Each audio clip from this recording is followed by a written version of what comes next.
three big areas of growth: the Orthodox Church, the Pentecostal and Charismatic churches are growing, and then a third area, and that is a lot of migrant churches. The churches which are growing are the very high church and the very low church. Anybody who does the bells and smells and anybody who does the clapping and the hand waving. It's the ones that offer something otherworldly. It's the mushy middle that sort of is the place where I think that the churches are declining, actually. Respectable, institutional, middle of the road, spreadsheet wielding, PowerPoint mongering Christianity is probably toast. I for one will not want it.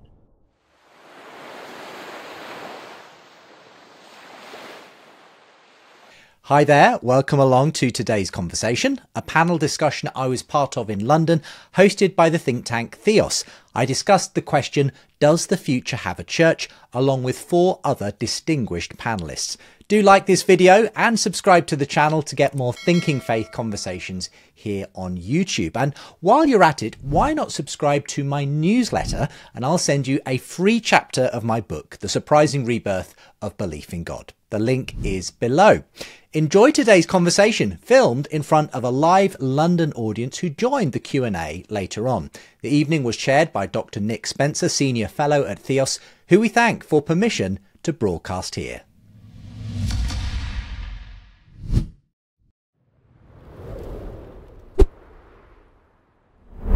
Truth be told, the last few weeks have been a difficult time for anyone who is concerned with the future of the church in public life. We heard about the horrible abuse committed by the evangelical barrister John Smythe and the agonising and long-term impact it had on his victims. At the same time, we heard about the response from the Church of England and others, which was, in the words of the Macon report, a quote, wholly ineffective and amounting to a cover-up. That takes place against the background of declining Christian affiliation. Attendance numbers, particularly in some of the older denominations, have been heading south for decades, and churches have been shutting ever since over-enthusiastic Victorians opened too many of them. And if all this wasn't bad enough, I read in the Times this morning that Boris Johnson is blaming the Church of England for the national obesity crisis. It doesn't get worse than this. And yet, at the same time, it's fair to say we might have been here before. Thomas Jefferson confidently predicted in 1822, and this was just before the Second Great Awakening, there is not a young man now living in the United States who will not die a Unitarian. 150 years later, the sociologist Peter Berger, writing in the New York Times, said that by the 21st century, religious believers are likely to be found only in small sects, huddled together to resist the worldwide secular culture. According to the Pew Forum's most recent research, the world is set to become more rather than less religious in the 21st century. In Britain, immigration is revivifying congregations everywhere. Churches across the land are running food banks and warm banks and youth clubs and death advice clinics. Many people are showing signs of real and genuine spiritual openness, and in recent years, a bizarre group of very different people have been saying some really remarkably positive things about Christianity in public life. Perhaps there is some truth in what the Catholic writer Hilaire Belloc said 100 years ago, namely that the church is a perpetually defeated thing that always seems to outlive her conquerors. So what's happening? Were we to scroll forward 10 or 50 or 100 years, what would we find? Does the future have a church? To discuss this, I'm joined by 5 people who know whereof they speak when it comes to the presence and role of Christianity in particular and faith in general in contemporary public life. Justin Brierley is a broadcaster, author and speaker, co-host of the Re-Enchanting podcast and the author of the recent book and podcast series, The Surprising Rebirth of Belief in God. Madeleine Davis is senior writer at the Church Times and also writes The New Statesman. She's the author of Lights Through the Path, a guide through grief, pain and loss. Mary Harrington is a contributing editor at Unheard. She's written for The New Statesman, The Spectator, The Times and The Telegraph, and is also the author of the book Feminism Against Progress. Bishop Mike Royal is the General Secretary of Churches Together in England, the former co-CEO of the Cinnamon Network, and former National Director of the award-winning children's charity Transforming Lives for Good. And Daisy Scalchi is the BBC's Head of Religion and Ethics for Television and has commissioned a wide range of programmes with the aim of reflecting Britain's diverse range of faith and beliefs, including Pilgrimage, Big Zoo Goes to Mecca for BBC Two, and Stacey Dooley Inside the Undertakers, BBC One. Please welcome our panel.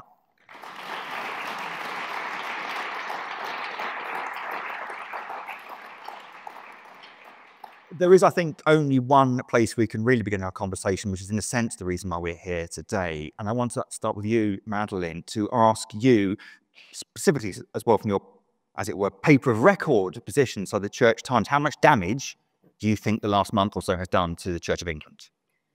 So I think it's too early to answer that question. I was quite surprised that there was a poll that YouGov just happened to be doing around the same time that the Macon review about the abuse came out.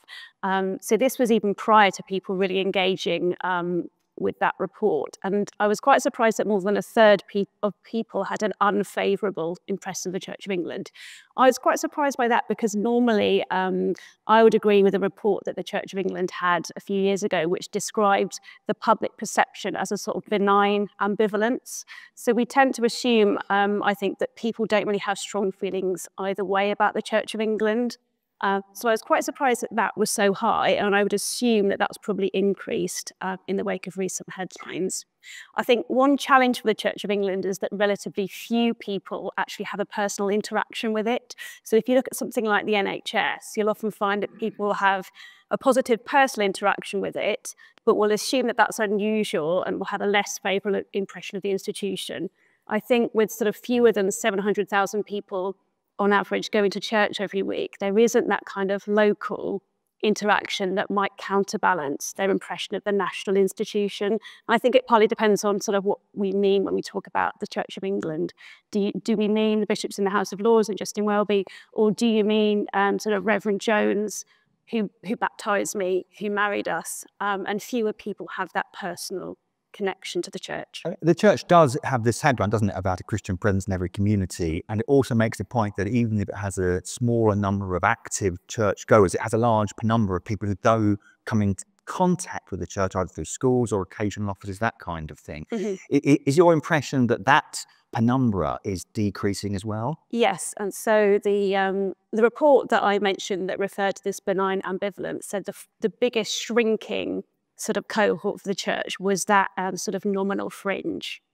So that sort of cultural nominal fringe is the bit that's fastest declining. Yeah. Justin, is that something you would countersign? Would you add to that? I have the sense that absolutely the latest headlines and issues that the Macon report has rightly highlighted have been obviously very bad for the Church of England at an institutional level. And there's an awful lot of work that needs to go into putting that right. I get the sense, though, that at a local level, I don't get the sense that many people are choosing not to enter their local Church of England because of those headlines. I sense that people sort of distinguish what's happening at a national level from what's going on in their local parish church. Now, obviously, there's going to be exceptions to that, but rather, I suppose I would liken it to every institution in recent years has sort of had some kind of issue of abuse and scandal to work through.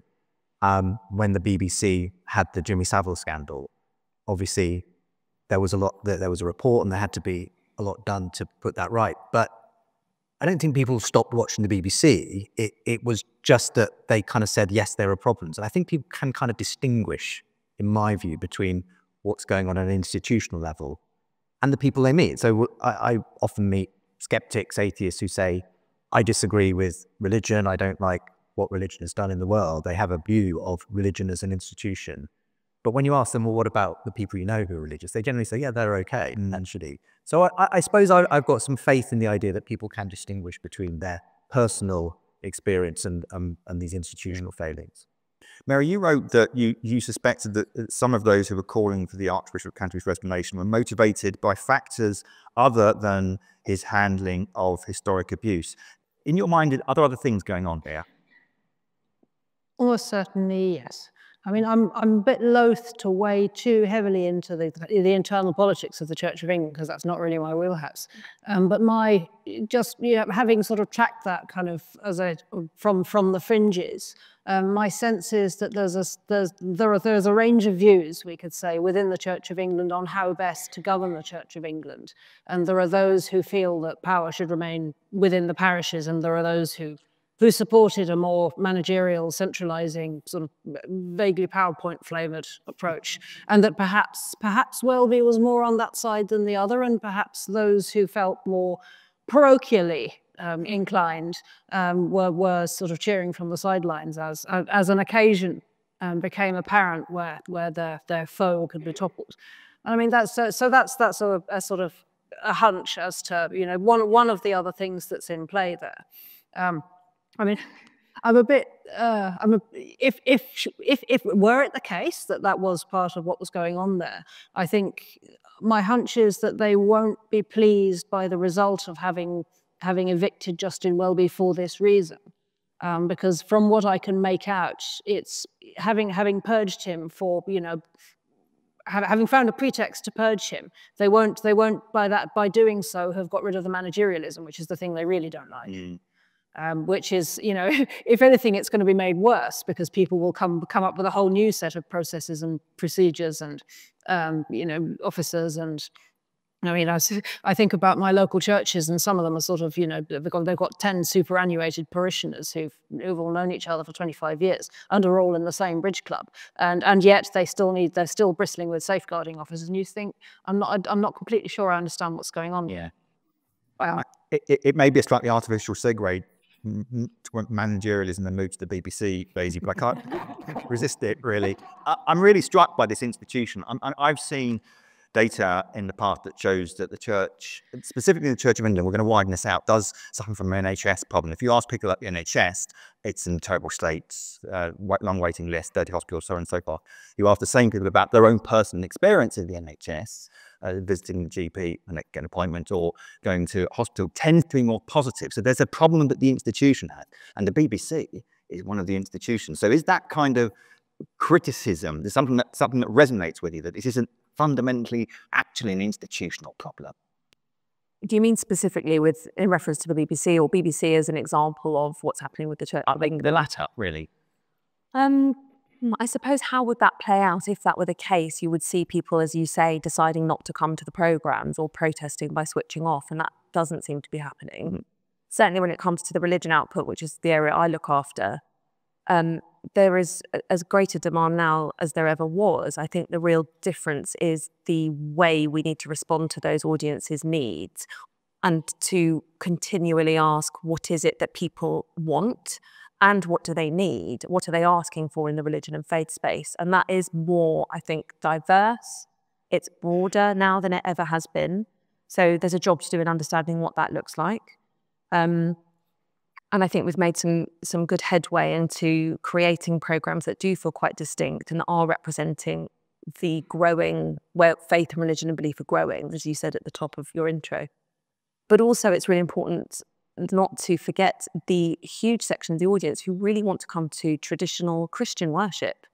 And that is in really rude health, contrary to what you might think from, you know, some of the headlines or some of the other data.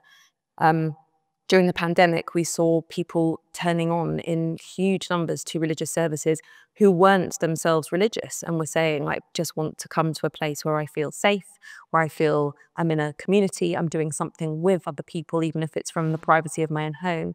And then after the pandemic, those numbers sloped away again, as you might imagine. But actually this year, we're seeing more people coming back to traditional worship programming. So there is something happening there where there is a need, there is a desire, and that's something we have to respond to. That's really interesting. Do you have any research amongst, you know, why people are doing that? Is it, as you said, because it's something familiar, something reassuring? We don't know why, we just know the what, and then the why can come from piecing together all sorts of other data and information about what people are looking for. But I do think there is something in this search, these questions. You know, at the moment there is so much happening in the world, and we are in a post-pandemic period that I think is still so close to our recent history. We don't have enough distance really to put that in a place. where we can really reflect on it as an historic thing. It's still a present tense contemporary history. And I think that has prompted a lot of people to ask big questions about their life, about purpose, about meaning. Where do you derive that from? And if that's not from a traditional faith, and for many of the audience it won't be, where do you seek those answers, or where can you at least see those questions reflected? And I think that's the job that we have to do, is to create that space where those questions and those conversations could be had from a multitude of different perspectives. That's really helpful, and we will definitely come back to that, because I want to kind of slowly widen the focus of our discussion as we go through, and from the specific problems of the last few weeks to the wider kind of faith landscape. But by means of that, I want to make this point that is so important. There's been no shortage of commentary on the Church of England in the last 3 or 4 weeks or so, but it's very important to stress that the Church of England is not the same as the Church in England, let alone as the Church in Britain. And Mike, I want to bring you here. You're General Secretary of the Churches Together in England. Can you just first tell us about CTE? Because there may be some people in the audience who aren't familiar. Yeah, so Churches Together in England is the official instrument of the churches to work together in unity. It is actually the broadest ecumenical body in Europe. I've sat with the General Secretaries across Europe, and no one has the breadth we do. So we have 54 denominations that relate into Churches Together in England.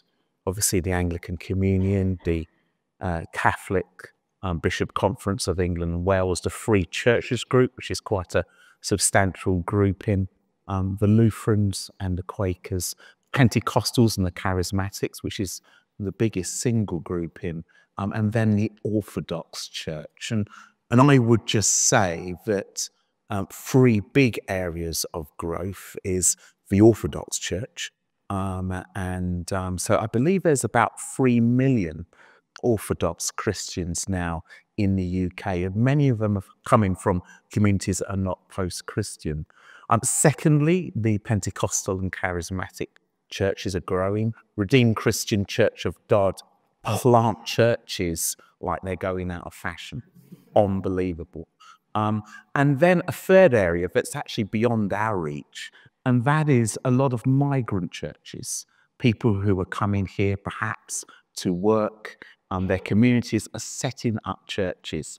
And so there's an incredible groundswell of these churches in communities. And so it's a really interesting picture when you move away from the historic churches. That is interesting, isn't it? And also, one can't make the kind of familiar where people are moving away from the institution point there, because the Orthodox is a historic church. The other two are more modern, you're talking about. Are there any kind of patterns? I mean, I guess migration's playing a part in that growth, but is it the driver? Or what else is going on there? Migration is a huge reason for the growth of the church in some of the areas I've just spoken about, whether we like it or not, that is going to continue. I think the challenge will come, and certainly it's come with the Caribbean churches. If you move to 2nd and then 3rd and 4th generation, whether there is a change as you go through the generation. So already some of those churches, so some of the Orthodox churches, perhaps who, perhaps have come from Romania, for example, speak and worship in Romanian. Well, their children are growing up in Britain. Do they want to worship in English or Romanian? Because Romanian suddenly is a second language. So it will be interesting to see how they deal with growth or otherwise as the generations begin to grow up. Can I ask Mike just about that? Because it's so interesting, that difference in the generational approach. Do you find that that's something that people generally can accommodate and grow around? Or do you find that it's actually quite difficult and in places it's causing some conflict? It doesn't tend to cause conflict, but what you will get is a wandering away. And I mean, some of that has happened with the Caribbean church, who kind of came in the 50s and 60s, and second generation, I'm second generation Windrush. When you get to 3rd generation or 4th generation, does that generation want to stay in that church, or do they want to wander off to another church? Or do they lose a sense of faith? There's some indication that that's happened. It will be interesting to see what happens with the newer churches that have come in more recently. Hi there, I hope you're enjoying the show. If you'd like a free chapter from my book, The Surprising Rebirth of Belief in God, and also from my latest book, Why I'm Still a Christian, then subscribe to my newsletter and I'll send you those chapters along with updates on my work. I won't spam you, just encourage you with Thinking Faith articles, events, videos and resources. The newsletter link is with the info. Enjoy the rest of the show. Something else to throw into the mix when we're talking about which communities are growing and which aren't. And this is drawn from a recent book by a good friend of mine, Rod Dreher, who's an American who's based in Hungary. He's a convert. I think he's a convert twice over, first to Roman Catholicism, and now he's landed in Greek Orthodox Christianity. He's by far the only Greek Orthodox convert that I know personally who's converted in the last few years. And Rod has just this year published a book about the re-enchantment of Christianity on related themes, I think, to your work, Justin. And he talks about the fact that some churches are growing and some aren't. And in his observation, which actually maps onto precisely onto what you're saying, Mike, is that the churches which are growing are the very high church and the very low church. So the charismatics are growing, and the Greek Orthodox and the very high Anglican, and and anybody who does the bells and smells, and anybody who does the clapping and the hand waving, they're doing great, and everybody else is they're just dying on there.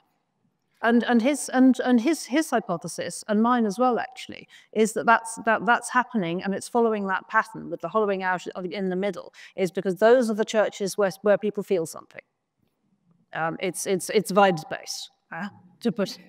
And this is, and because people, I mean, if you just want an experience, you want to go shopping on Sunday, there's no shortage of places you can do that.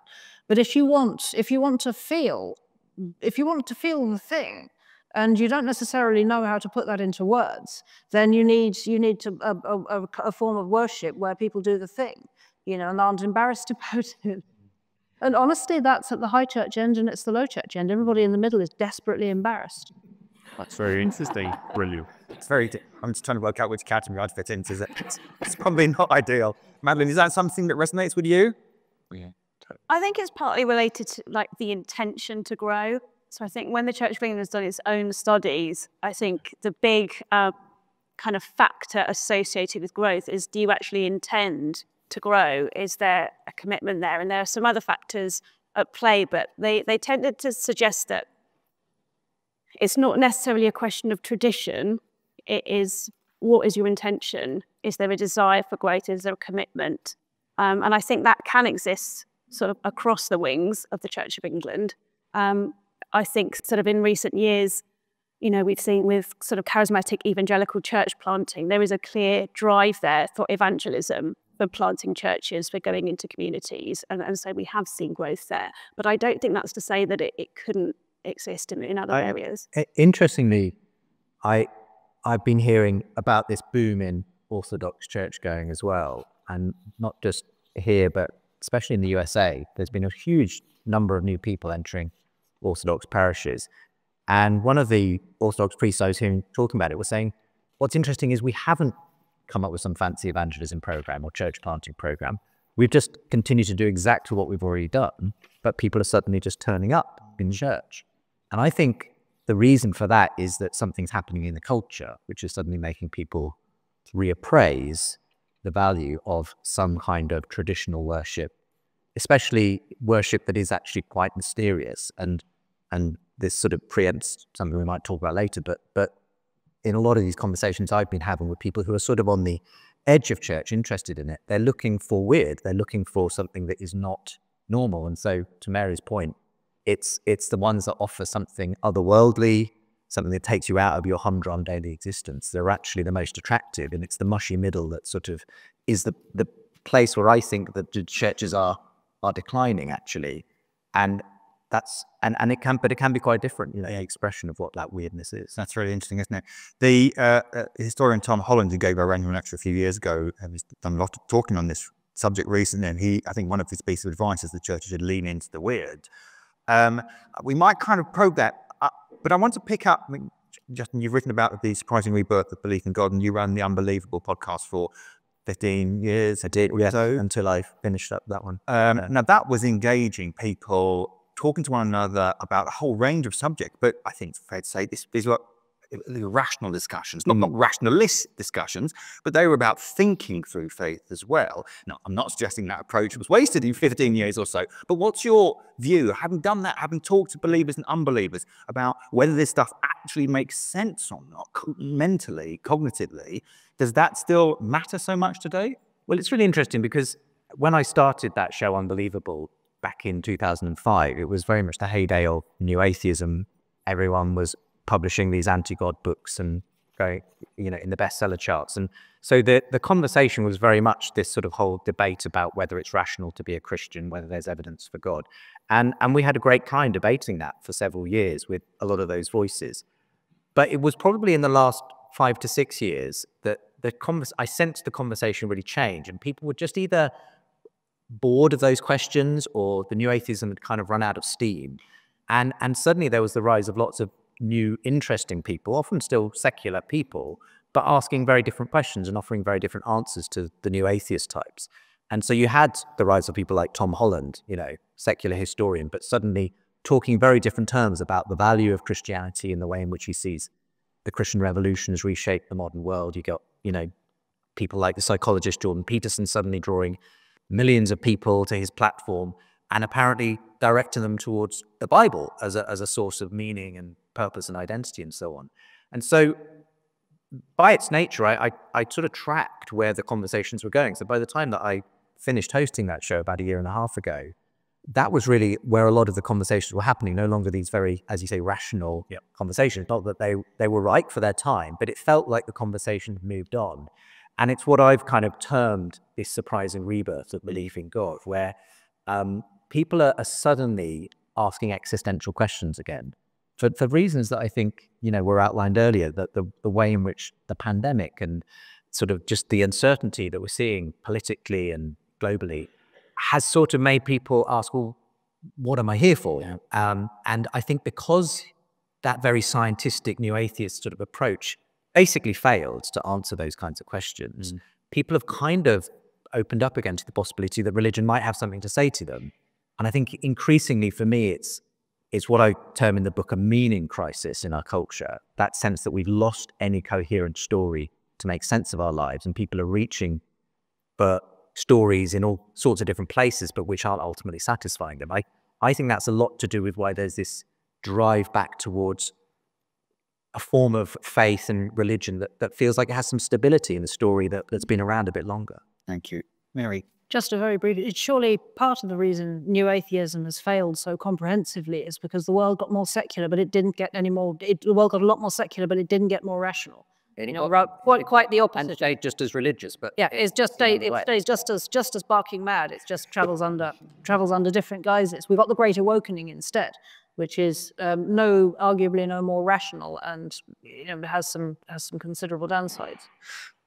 I think that's a really important point about, we find ourselves in current cultural moments, certainly globally and arguably, which is just uncertain and more insecure than it was 20 or so years ago. And it seems to me that in those moments, people are more inclined to reach out for systems is the wrong word, but institutions, that's probably the wrong word too, but ideas and traditions to give them some kind of anchor in this sort of rather choppy seas. But it's also the internet. It changes the way people think in a way which I think is still very underpriced amongst people who habitually read books, which is probably everybody in this room. I imagine everybody here has extensive bookshelves and reads preferably rather than scrolling. But among people who primarily scroll, they just perceive the world differently. They process information differently, and it tilts. I can't prove this, but I can just tell you from observation, and I've been extremely online for 20 years. The people who scroll primarily, and that's their main means of consuming information, perceive the world through pattern recognition to a very much more considerable degree. And I think if your habitual disposition towards the world comes through pattern recognition, you're just more open to God. Very interesting that. Daisy, can I pick up this point about experience and meaning? Is that the kind of thing that you find, when we talk about the traditional Christian broadcasting that appeals to a surprising number of people, does the kind of the search for something experiential, something you feel, and some kind of meaning, does that shape the way in which you make programs, and does that kind of feed what people are interested in your audience? I think we're also going to have to come back to the idea that if you scroll, then we're open to God.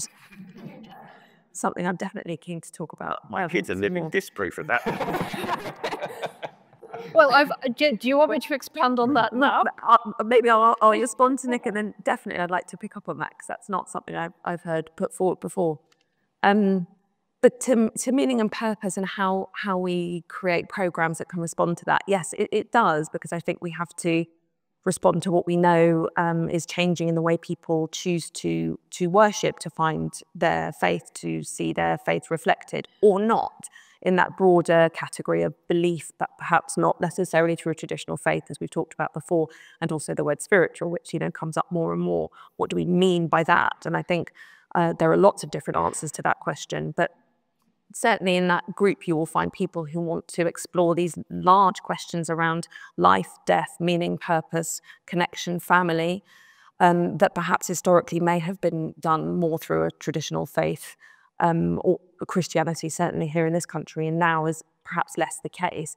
But that desire and that appetite is still there. I think programs like the one you mentioned at the top, Stacey Dooley Inside the Undertakers, actually is quite a good example of trying to respond to that question from audiences who might not traditionally, or certainly now, want to look at those questions through a faith lens. I don't know, so those of you who may not know Stacey Dooley, she's a presenter and broadcaster. She's very good at just connecting with people on any level. And she herself is at a moment that perhaps many of us would recognise, having had a child and started to ask questions, particularly post-pandemic, around what is the world that I'm bringing a child into, and what does that mean? How can I answer questions around death? What does or doesn't happen afterwards when they inevitably come when that child's a bit bigger? I don't really know what I think about that. Death is a scary subject. How do you engage with it? And it's just prompted her to go and explore, where can you have that conversation if it's not in church or with a faith community? So she decided to go and spend a couple of weeks with an Undertakers in Nottinghamshire to get up close and personal with people who are dealing with death every day. And it is, as you would imagine, quite enlightening and quite surprising, challenging as well. But two of the stories that we kept in the film, people she met along the way, that really stayed with me, were two different families, both going through a grieving process. One with a very strong Caribbean Christian tradition, and another with no faith tradition whatsoever, but had opted to have a secular funeral. And the way they approached that grief, the way they were held in that grief by those different celebrants, was very, as you would imagine, different. But there was a real commonality in the process, in the human experience of losing a loved one, and what was needed to hold them at that time. And family and community and hope were things that were completely parallel across both of their experiences. So I think, I could go on forever about the different kinds of programs and how we're trying to respond to faith communities and people with different beliefs. But I think the one thing we can draw down on always is, what is our human experience? What are the big moments of life? Where are the challenges? Where are the difficulties? Where are the joys? What are the things we all share regardless of our position? And then how can we bring programs that reflect perhaps different approaches to that will both reflect people who understand that faith tradition, but also perhaps introduce that to people who may not already know that faith tradition, but spot something in it that's useful for them. And just to create a commonality of shared experience. That's really interesting. And can I just probe a bit more about generations, Nick? We were talking about it briefly before we came on stage. When I was preparing this, I noticed that there's a book coming out next year by the New Statesman writer Lamorna Ash. I forget what it's called, but it's looking at a new generation's search for religion. I think she travels around the country and interviews younger people who are in churches or have converted. What's your understanding from your experience, from the research that you've done, about how this changes or doesn't according to generations? It's really interesting, and I think that's part of the reason I asked Mike more about your experience with that intergenerational conversation. I think it's different when you're looking within faith traditions, and that's one place where the conversation feels markedly different from perhaps first, second generation to third generation, whatever faith you might be looking at.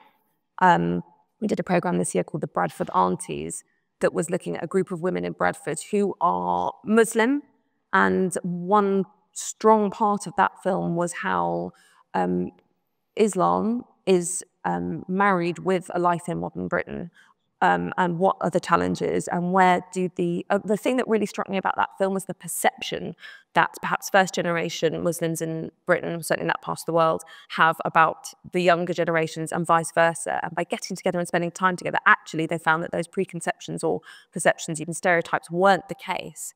And the important thing is to get together and have that conversation. When you're not talking about faith traditions, younger people, I think, are really looking for what you've hit on earlier, something definitive, something that's not the mushy middle, is that the phrase? Something that really you can grab hold of and have a reaction to or an experience with. We had an episode of Songs of Praise, and I know you wouldn't normally think that connects to a younger audience necessarily, but it's 63 years old this year. But a couple of years ago, there was an extraordinary story of a woman called Louise Blythe, who was interviewed about the experience of sitting by her husband's bedside as he was dying. And she talked about the experience of the Holy Spirit descending on them as a family for these crucial, last, very painful moments, and what that gave them. And that was taken out as a clip and put on the BBC homepage during our Faith and Hope season. And it just got the most extraordinary response, with something like 900,000 people clicking on it, from all different demographics, because it's an extraordinary story. And I think to Justin's point earlier about pointing towards something otherworldly, something maybe a bit weird, but nevertheless feels like a really genuine experience connected with people.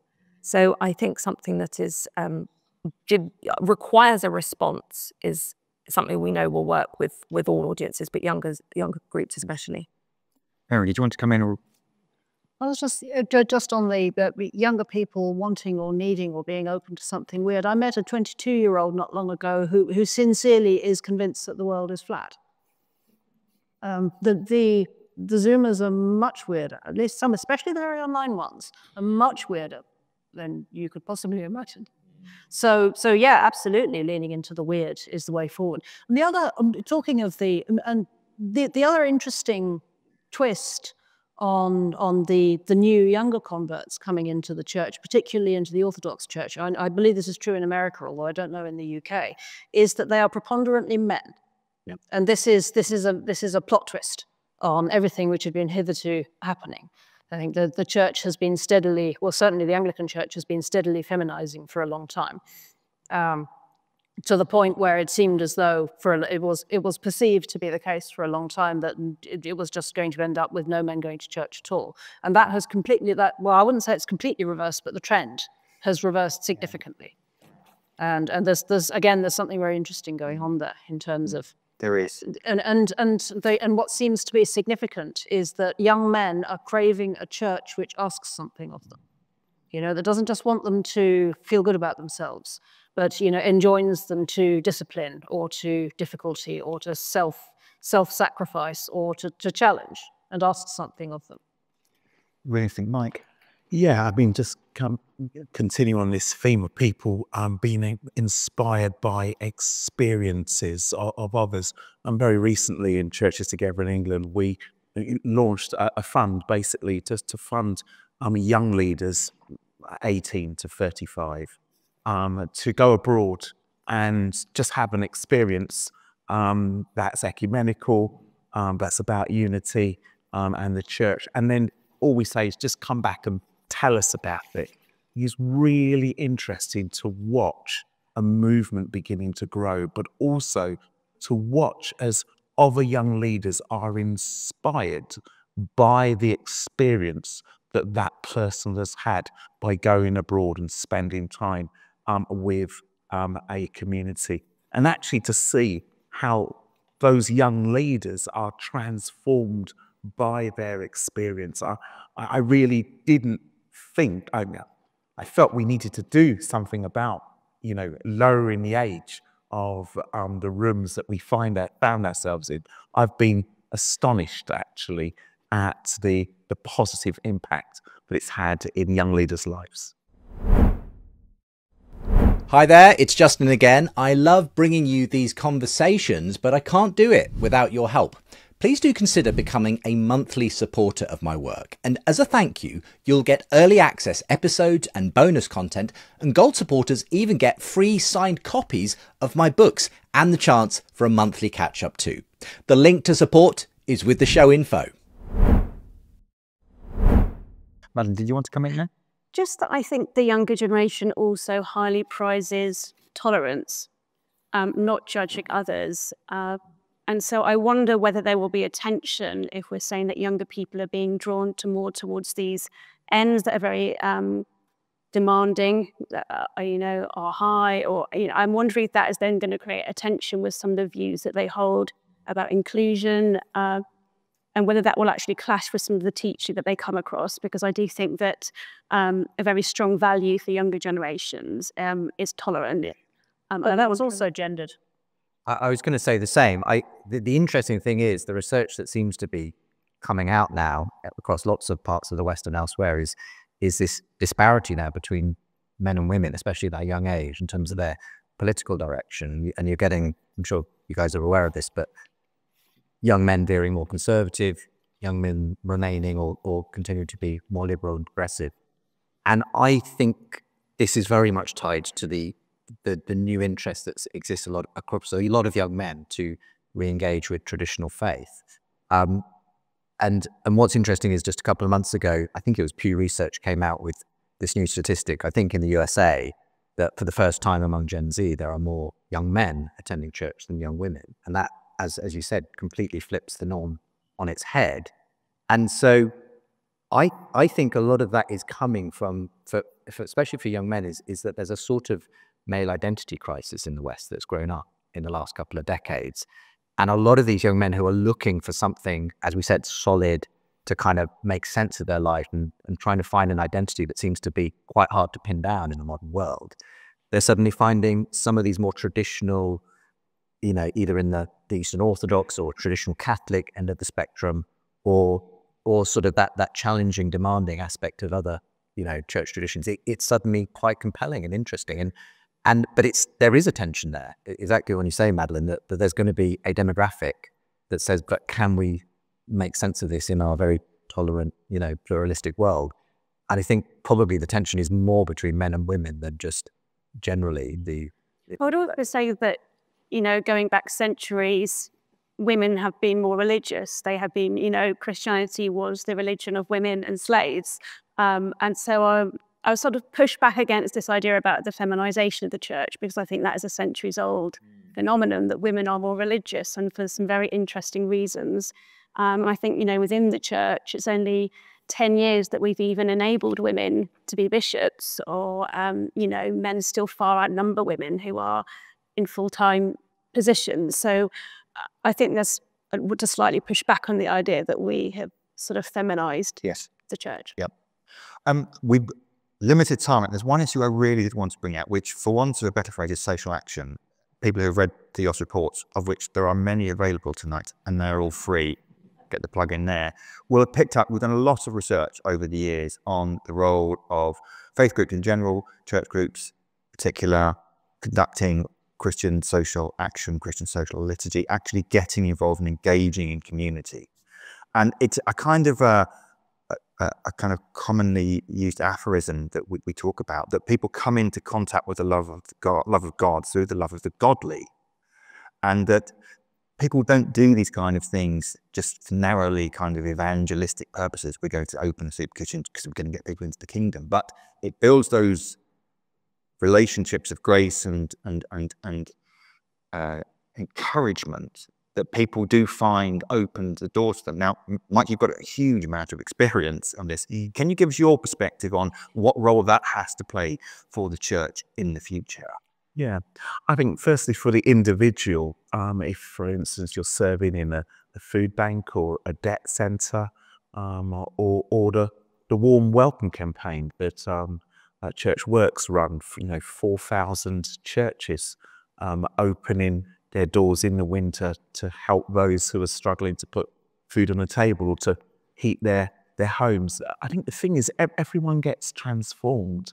The person who experiences the love of the Christian community, experiences that love and may want to say, well, why are you doing that? I can always remember when I was a street pastor in Birmingham between 2004 and 2008, the overwhelming kind of question people would say is, what are you doing in those silly uniforms at 10 o'clock, 12 o'clock at night? And what church are you from? And, it was just people were intrigued why we were there. But also the people who were doing the serving, they are also transformed as well. And actually, I think there has been some statistics to suggest that because of the work that churches have done around food bank and other mercy ministries, actually, particularly during the pandemic and the cost of living crisis, the church has gained a good reputation as responding to the practical needs that people and communities have. So I think it's a good news story juxtaposed against some of the challenges that we've seen around safeguarding historically. That's really interesting. Madeline, we wrote our 2016 report on the future of the church, and one of the conclusions we came to was that numerically, and this wasn't just the Church of England, numerically it might be smaller, but it would be more activist. Is that a trend that you have noticed? Yeah, so I thought that report was great, by the way, Hannah's report, but she sort of spoke about these two things happening in parallel, that so we saw the actual decline in attendance and affiliation and people's relationship with the church as a worshipping community, with this huge surge in social action. I think one of the questions was, how do those two things relate to each other? And I remember there was a really interesting example in that report of somebody that was coming to the church. I think it was for a food bank, but it was some kind of social need. And they asked if the cross could be removed from the room because it bothered them. And that was a kind of realization for the church, hang on, how do we sort of tackle that? What was that person's understanding of where they had come to and what they had the right to ask of the church as a provider? So I think that question about how people understand the motivation for the church's social action and whether it actually, what are the results for the church? Not that you should only offer these social action if it results in growth. That would be entirely wrong. But I did think that was a sort of very interesting case study that maybe, is an important thing to delve into. Yeah. I think at the Church Times as well, we've also looked at kind of a volunteer crisis in the Church of England. And I think there's this whole question of where are these people going to come from who are on the front line? If we have declining congregations, that inevitably will have an impact on who is there to keep the building open.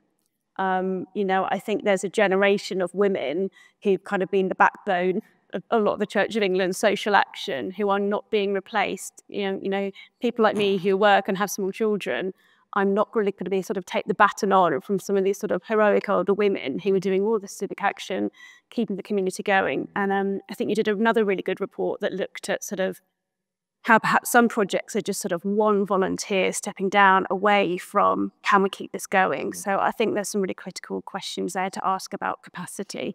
Mary? Just to say, there's also historically, this really speaks as well to your point about women and the church. There is a long-standing and really very ambivalent relationship between Christian social action and the welfare state, which is in several senses. Firstly, the moral intuitions which underpin the welfare state are fundamentally Christian. There's no way around that.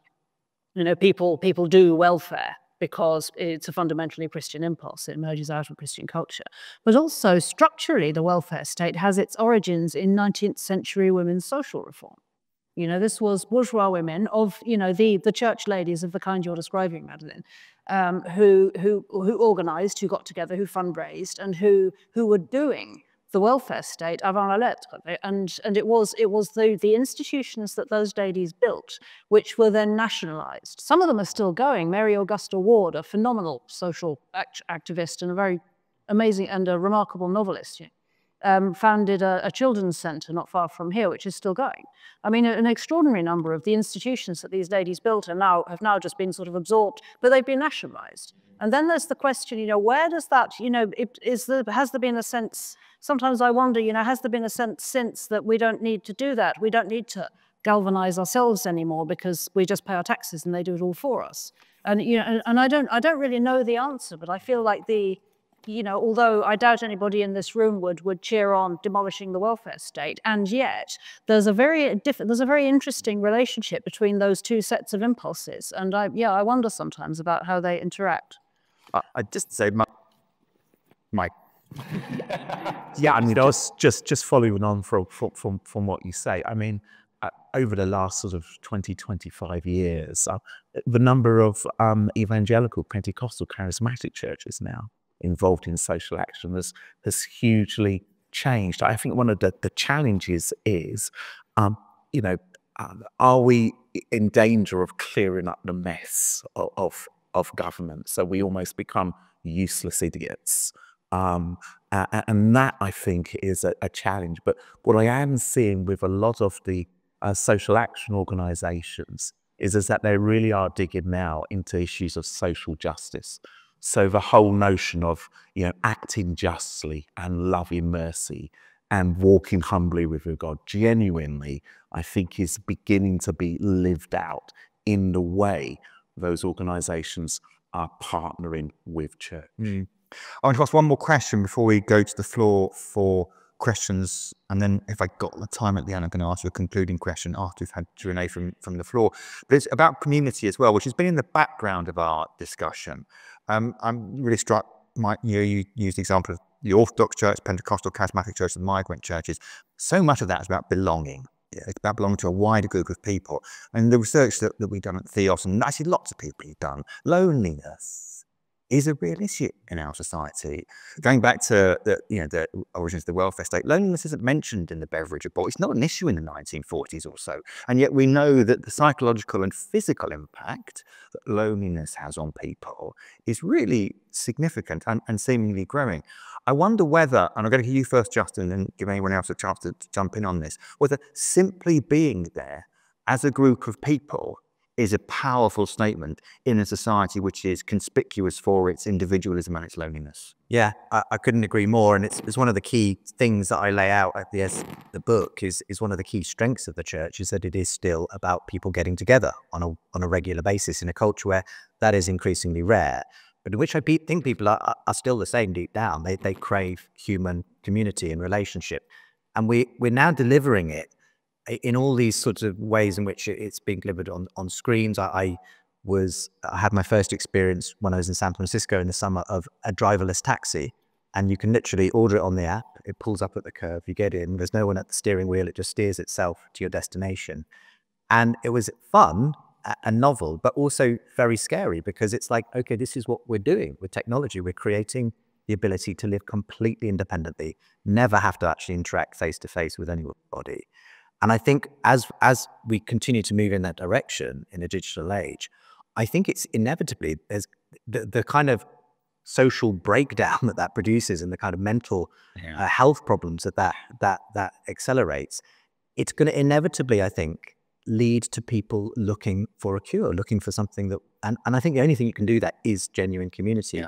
And the church at its best is a community, that the kind of community people are looking for, in what is actually still quite, as you said earlier, a religious, but in all the worst ways, culture. You know, there is cancel culture. There is a kind of censorious aspect to living in that digital world. And I think people are craving not just a community, but a community of grace, where we all say, actually, we're all in the same boat. We're all messed up. But we gather around someone who kind of has done something around it. So for me, I think this is actually an incredible opportunity for the church, as much as we're seeing a lot of the problems that are going on. Just jumping off that, to your point, I remain very angry with all the Christian churches that accepted lockdown. I thought that was a terrible mistake. They what? Sorry, I didn't hear. That accepted lockdown. They closed down the churches. They closed the churches. Yeah. And also, furthermore, specifically for Christians who accepted Zoom church. You know, Christianity is an incarnational faith. You know, the idea that we could receive the Holy Communion could be something you could experience through a screen, to me is I don't want to use the word, but it's just not, it's not Christian. Thank you. We're going to take some questions from the floor now. I guess the lights will come up because otherwise I will be literally unable to see any hands at all. If you could, that's wonderful, thank you. There will be a couple of rows of mics. We'll try and take two or three questions at a time. If you could tell us who you are, where you'll come from if it's relevant, and if I could gently encourage you at this early stage of our question and answer to make sure they're questions, I'd be enormously grateful. So there is a lady there, a gentleman there, and then a gentleman there. So, yeah, that's right, gentleman there, a lady in front, and then a gentleman at the front, and then I'll come to you next. Okay, my name's Jeremy Clare, a lay Christian from Oxfordshire. I wrote down before I came here, is this an organisational question or a spiritual question? And I've had my answer tonight. It's an organisational question. Basically, this has been a discussion about, to use Justin's phrase, religion as an institution and on the way in which it's organised. I find it incredible, you know, that in an evening devoted to Christianity, we've had one mention of God, one mention of the Bible, one mention, thanks to Daisy, of the Holy Spirit, not a single mention of Jesus Christ, who is the head of the church. I'd be grateful for some comment on that. I'm sure we'll get some. Thank you very much. Lady in front of you, please. Hi, my name's Anne. I'm from We Do Stories. Interestingly, ex-BBC, previously Mercy Ships and previously CAP. So I've kind of done the range of media and Christian impact. I think listening to the conversation, I would actually agree with the gentleman behind me. I didn't hear too much about the future having a church, but more just about the current state. But there is so much good social impact that comes from Christianity, always has done. But have we fallen into a place where the church currently maybe has taken the worst bits of culture as well as some of the best bits of Christian faith? So things like celebrity, cancel culture, etc. Is that actually rife through the church and our Christian media as much as it is in the world? Thank you very much, Anne. And gentleman at the front, please, George.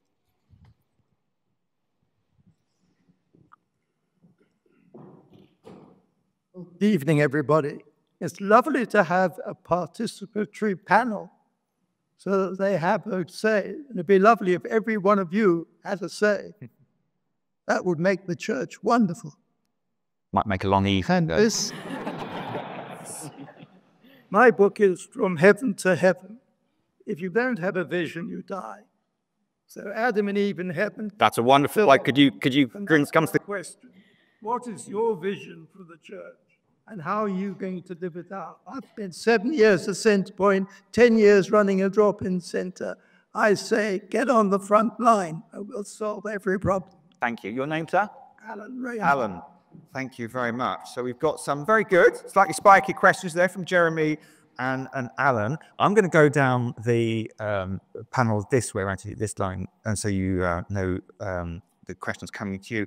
Justin, I'm allowed to pick up any of those questions. I guess I might have to answer the first one at some point if you don't. But well, I receive Alan's rebuke, which is that we haven't really mentioned the spiritual sort of diagnosis really here. And forgive me if that wasn't clear, but for me, it absolutely, as a Christian, does come down to the question of whether there is a God and whether that God has made himself known to us. And for me, the reason why I do believe the future has a church is precisely because of that, actually.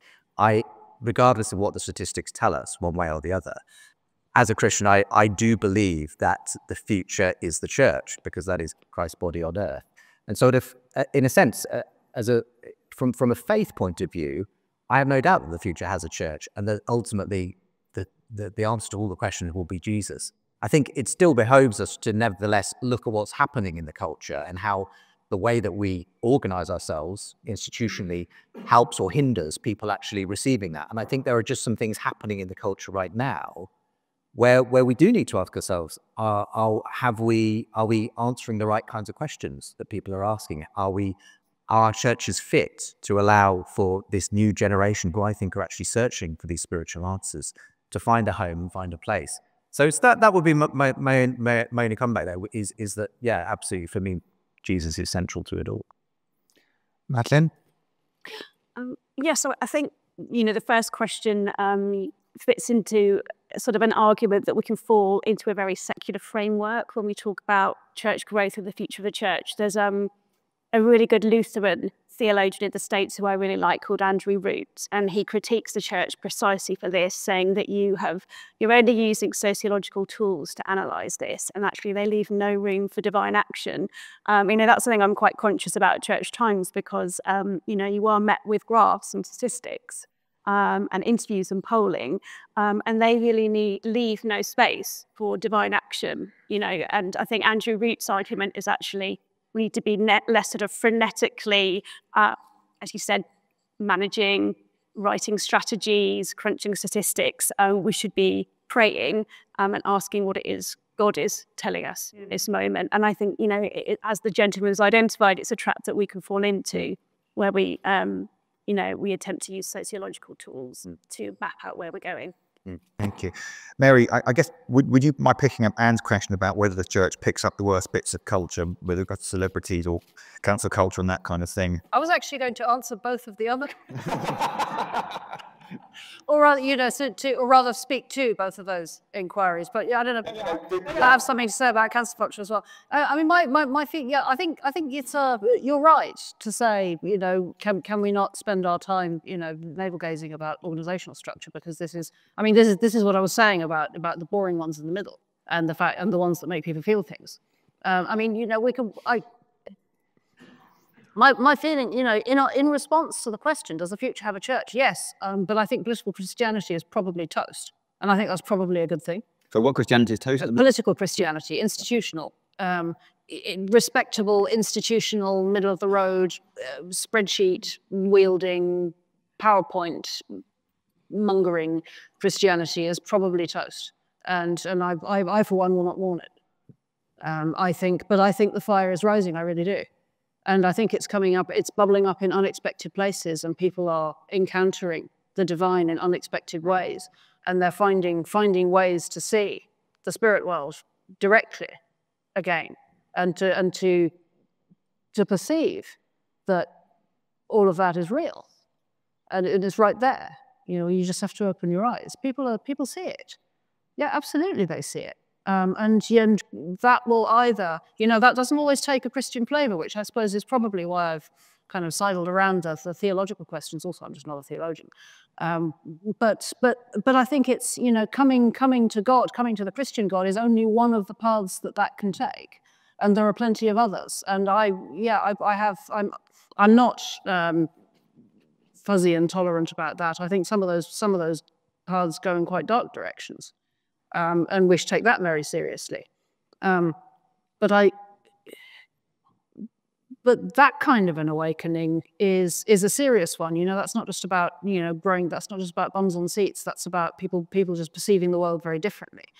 The last time people, there was a major consciousness shift on that level. We ended up with the 30 Years' War, which was a mess. And I very seriously think we're on the threshold of something of that scale. I may be wrong on the timeline. I don't think it's going to happen tomorrow, but I think it will happen in my lifetime. And I think we absolutely think we should take that seriously, and very much more seriously than PowerPoint mongering. So I think we should be Christians. We should lean into that as Christians, and not just say, oh, it's fine, whatever you believe. Mike. As a Pentecostal, I'm interested in the first question, and is, the last thing I said was that scripture, Micah 6:8, acting justly, loving mercy, walking humbly with your God, acting justly, dealing with systemic sin, loving mercy, dealing with sin in the community, and particularly the whole issue of who is my neighbour, walking humbly with God, our personal walk with Jesus, and dealing with our own personal sin as well. That's the gospel. I think one of the issues in Western society is that we tend to kind of differentiate between the kind of believing and the doing.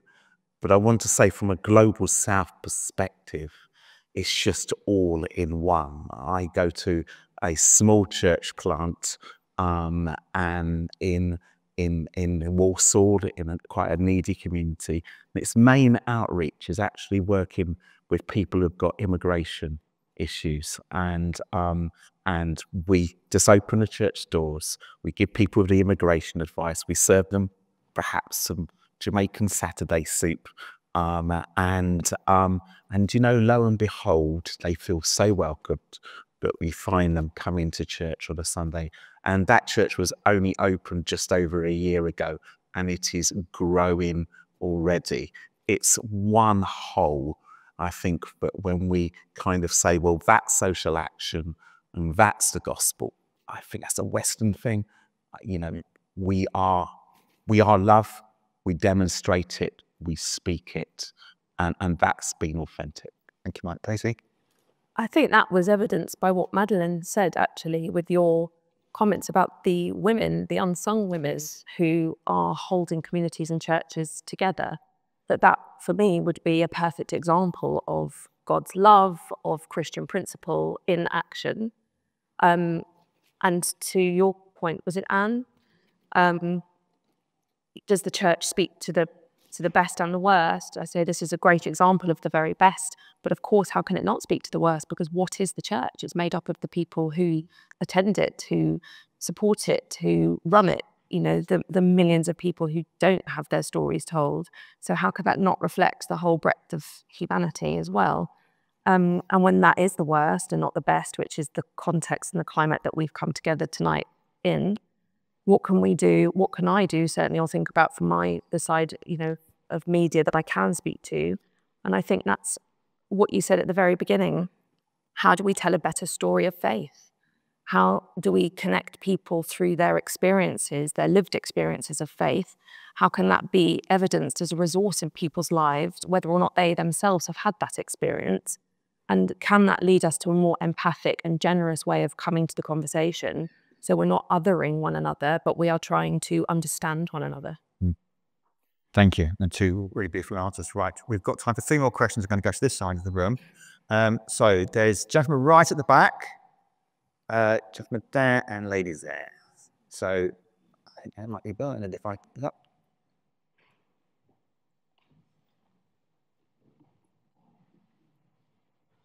I'm Bernard Hibbs from the Bruderhof. It'd be interesting to know from the panel if the future has a church, whether or not that church might look a bit more like an intentional community, and how intentional communities could be used as a preservation for society as they have done in the past, and a more radical expression of faith.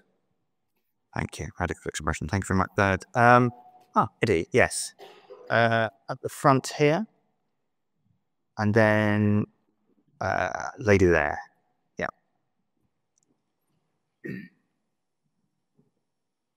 Thanks. Eddie Talesbich. I was very struck by what people were saying about experience and sensation and feeling. Pope Benedict, I think as a sort of trying to get into the new atheism, he said that religion was made up of faith, and I take that as being the sensation, the experience, but it was also made up of reason. So where is the reason in the church going forward if it's all now about the experience economy? Thank you very much. And lady at the front here, I think. Yeah. Thank you, Rosie.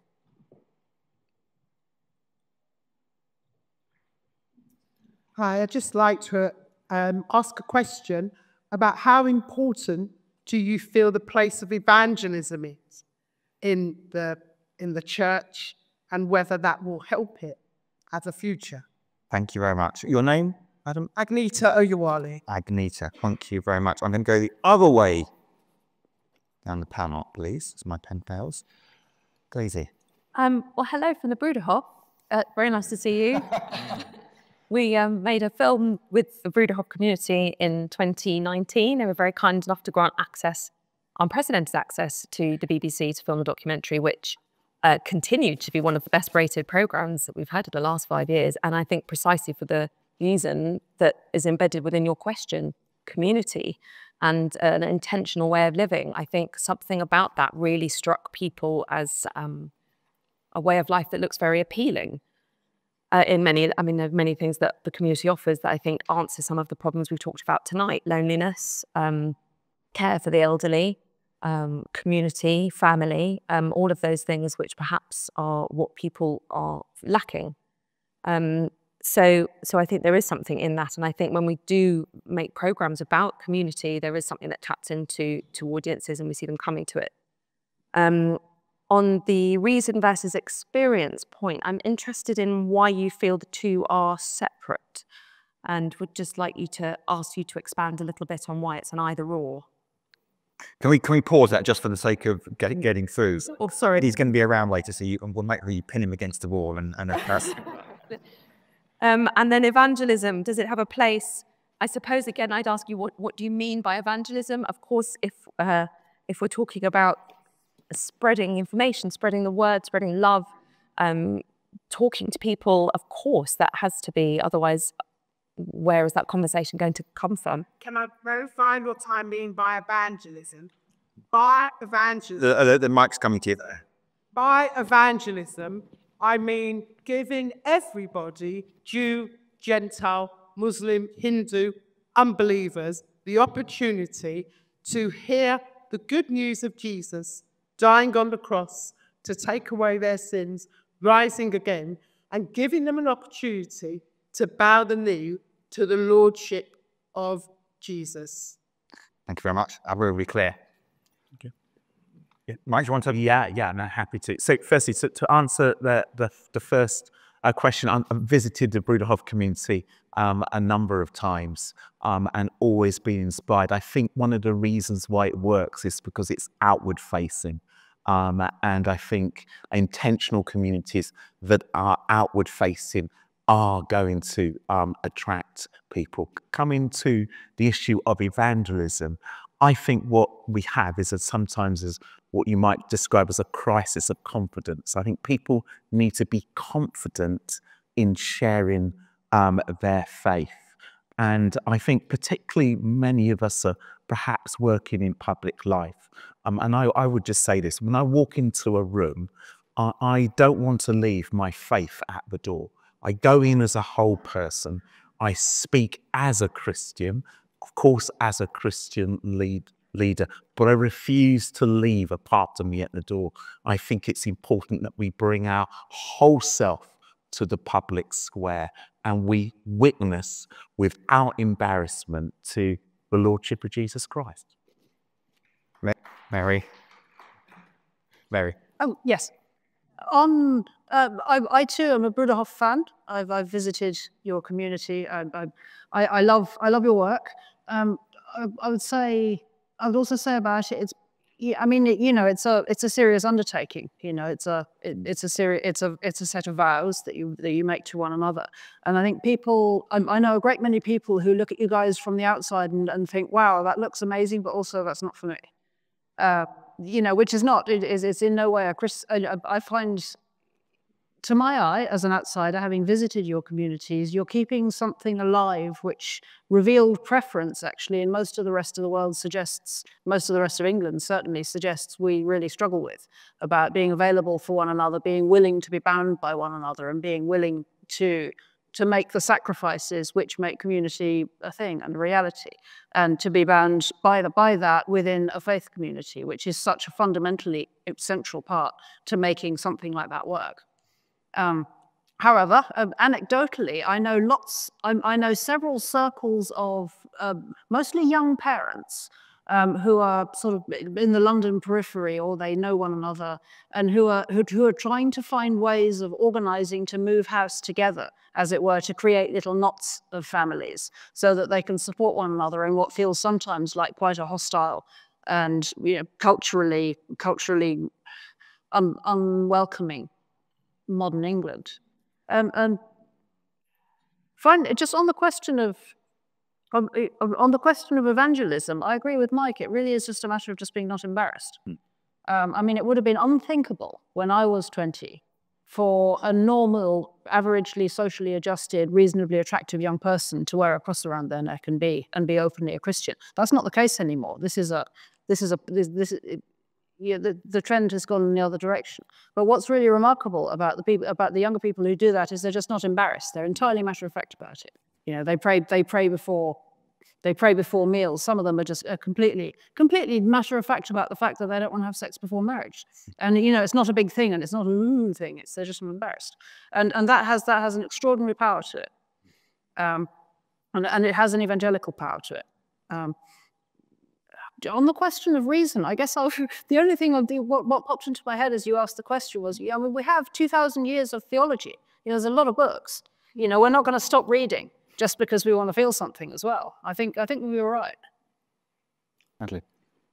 Yeah, I like the second question, because I do think there has been a move to saying, practice the faith first, go to church, experience church, belief can follow. But I do think for some people, their questions about, is this true, they matter, and that is a stumbling block to them entering into practice. And I just think that remains true for some people. They need to have their questions answered. And I was going to say Mary's point that actually, there's an enormous amount of intellectual firepower in the Christian faith, and perhaps we're not very good at enabling people to access that. So yes, within church circles, we might read theology, but I think there might be people who are very surprised by the richness of Christianity's philosophical tradition. And so I like that question, because I think we don't want to sell people short and not enable them to access all of that thought, because I think it's incredibly impressive. Okay. Yeah, the question of reason was also one I wanted to focus on, because, as I said earlier, a lot of my early career was all about providing reasons through apologetics and so on. And I think there's absolutely a place for that. I think what I've increasingly come to realize, though, is that's not where most people begin. And they begin with the experience that they have of their own life and the imagination. And I think Blaise Pascal put it very well in the 16th century when he said, make good people wish that Christianity were true, then show them that it is. And I think that's the order we need to take it today. We start with people's imagination, the way they wish the world was. And once we've helped them to see that perhaps Christianity has something to say to that, then we can move into that sort of questions about, well, is the Bible true? Does God exist? And so on. But I don't think they're going to be too interested in those technical questions, if you like, until you've given them a reason to wish that it were true. And I think, that ties into the evangelism and community question, because for me, historically, those monastic communities, that they inevitably were only a very small subsection of the population who devoted themselves to that kind of life, but they had an outsized impact on the culture that they were part of. And I think that could be true again when we see people devoting themselves to sort of that kind of intentional community. That can be a real powerhouse, actually, as a form of witness to the wider community about what Christianity means and how it can exist in the world. And I just love the absolutely clear encapsulation of the gospel that we heard in the final question, because I think there is something about just not overcomplicating things sometimes. And it reminded me of an experience I had a week or two ago. I was at dinner when it just so happened, of the 5 of us around the table, 4 of us were Christians and 1 was not. And we ended up having a long conversation with this person, this young guy in his early 20s, who was not a Christian but very interested. And, and I was sort of playing the very kind of, well, let's just take this very gently. And I was saying, well, you could, try out a church, and you could, go on an Alpha course. And there's lots of ways to explore faith. And the guy next to me, who's basically a Pentecostal, said, or you could just play the sinner's prayer right now and we'll get it done. and I was like, okay, maybe actually there's a time and a place for actually just being a bit more direct and saying, okay. So for me, inevitably it's going to be something of a mixture of that. But I do feel like this openness that I'm seeing is actually, it's not as, we sometimes overcomplicate it, and people are actually looking for something to make sense of their life. And I think the time's coming when the Christian story, it might just be the thing that does it. Thank you. One of the joys of being a chair in an event like this is you get brilliant comments like that, really perceptive questions from the audience. One of the frustrations is you sit here thinking, okay, how am I going to answer? How would I answer that? And then you prevent yourself from doing so. I'm not going to answer those questions, but I will sum up. And in summing up, I think try and answer, in a sense, Jeremy's question, which I think fairly was directed at me rather than the panel. I suppose it's partly because, I've got on my discussion guide, we've got questions about safeguarding and disestablishment here. It could have got a lot more institutional than it was. And I don't think it did, because we talked about people experiencing, people searching for meaning, people looking for ideas that are morally demanding, that ask something of them, people actively loving their neighbours in practical ways up and down the country, and people drawing on a really significant and deep philosophical tradition without necessarily being constricted by that tradition. Now, those to me they're not institutional answers, they're deep cultural answers. And I also point towards a fact that we always come back to at Theos, is that we speak into a plural public square where Christian ideas and language are deeply unfamiliar. Now, sometimes the way you deal with that is you lean into the weird and you say something which is directly challenging. But I also think, and I guess partly because my kids are this age, they're late teenagers, early 20s now, without the accompanying integrity of a life and the integrity of a community, you almost don't have the right to speak in those situations, and you certainly won't be heard. So whereas all those things are valuable, without the life that is lived in faith and trust and grace and obedience, all those words, I think, do tend to fall on stony ground a little bit. With that sermon at an end, I'm going to invite Jenny back.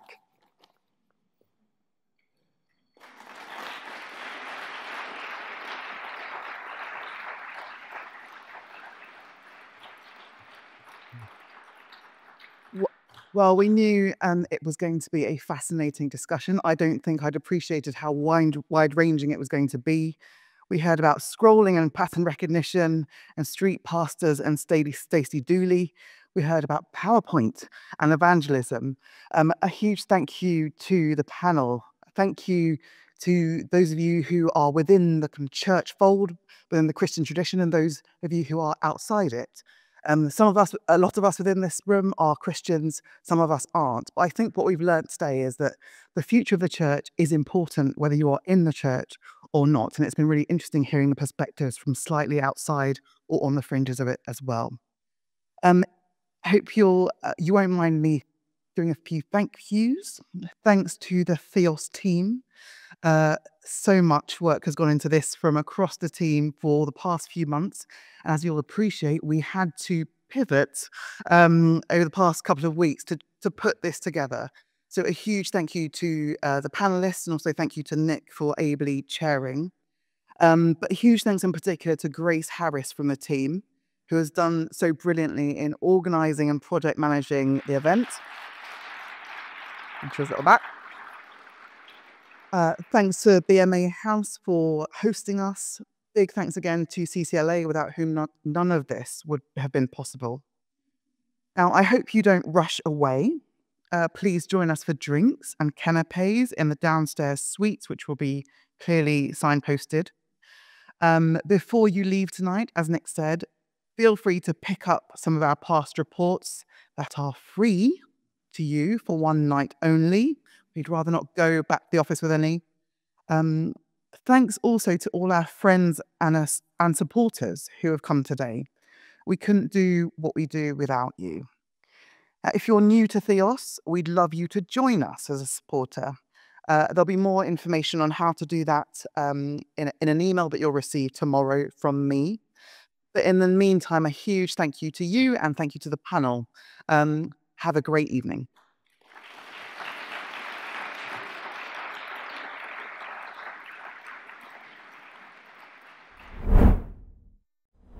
That was Chinny MacDonald, Director of Theos, wrapping up their annual lecture event, this time in the form of a panel discussion, Does the Future Have a Church? Well, I for one think it certainly does. And what a privilege it was to be part of the event. Thank you so much for watching. If you want more from Think Faith, you can visit the link below for signed copies of my books, a free chapter with my newsletter, and to support my work. By the way, supporters get free signed copies, early access, bonus content, and monthly catch-up calls with me. Again, the link is below. Thanks for watching.